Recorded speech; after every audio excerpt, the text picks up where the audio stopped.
Parenting is not a role. The most important thing is relationship. Without understanding relationship, any plan of action will only breed conflict.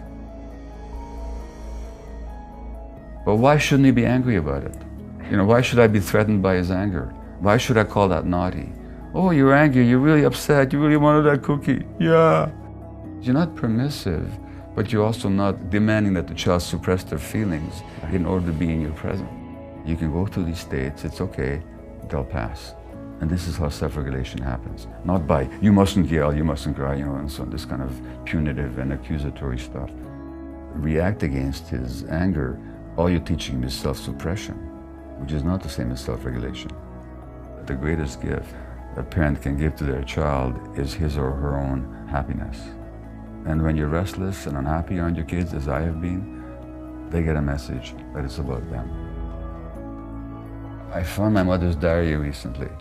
When I was 6 weeks old, and this is 1944, my mother is writing, "My poor little Gabor, you've been crying since 3 in the morning. My heart broke for you. But I couldn't pick you up to feed you until 5 o'clock because the doctors would be so angry with me because I learned to feed you on schedule rather than on demand. And I didn't want to displease the doctors, so I had to let you cry for almost 2 hours. And finally at 4:45, my heart broke and I couldn't do it anymore, and I picked you up and fed you, but don't think I'll do it again."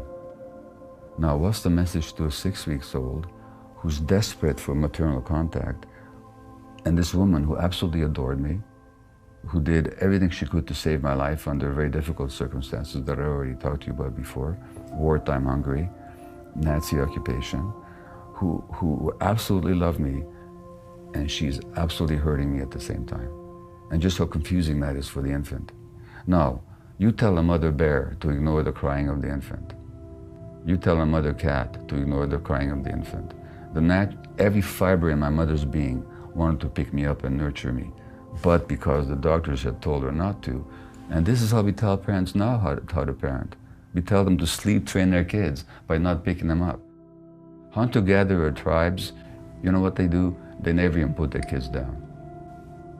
In the state of nature, creatures don't put their kids down. That doesn't mean you're permissive. The kid wants a cookie before dinner, and you know better. You give him a cookie, he won't have dinner. You're not going to give him the cookie.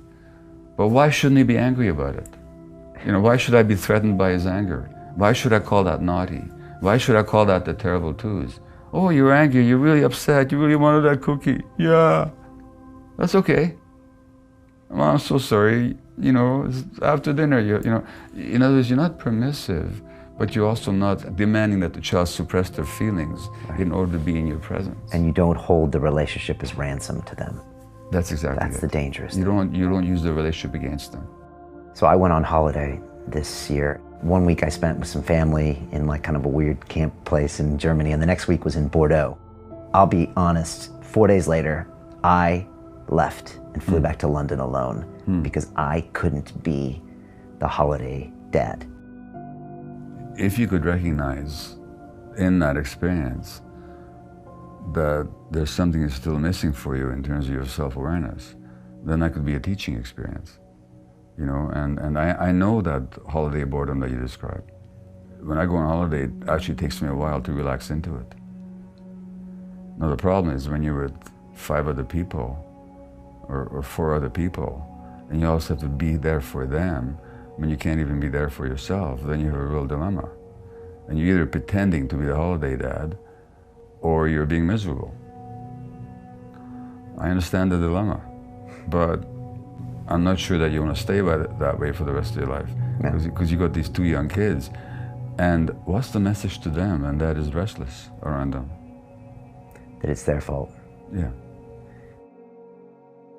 And Thich Nhat Hanh, the spiritual teacher, the Buddhist teacher, said that the greatest gift a parent can give to their child is his or her own happiness. And when you're restless and unhappy around your kids, as I have been, they get a message that it's about them. So that's something good to recognize, as long as you take it on as a challenge. One thing my wife does is when Caden's he has meltdowns sometimes, sometimes on the sidewalk next to traffic. And so she just talks to him. Okay, I know you're really angry, Caden. And that might take 5 minutes. But when he's talking, she's like, okay, I know you're really angry, but we need to go. So I understand you're angry. And he's like, ah! And she just tries to talk. And then after a while, he's listening, or hears the tone.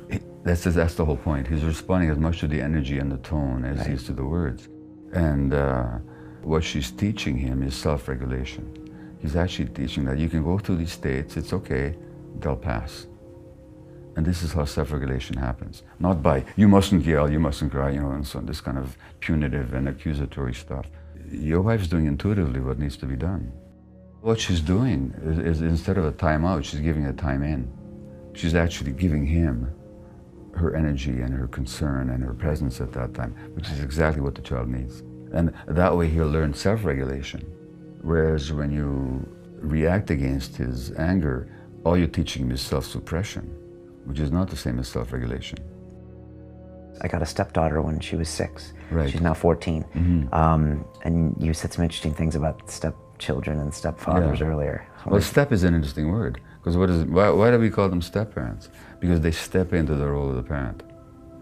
And in this book, Hold On to Your Kids, what we point out is that parenting is not a role, it's a relationship. So sometimes, I've seen very often the step-parent steps into the role and expects deference and compliance and love from the child. But why should the child offer them? She didn't ask you to marry her mother.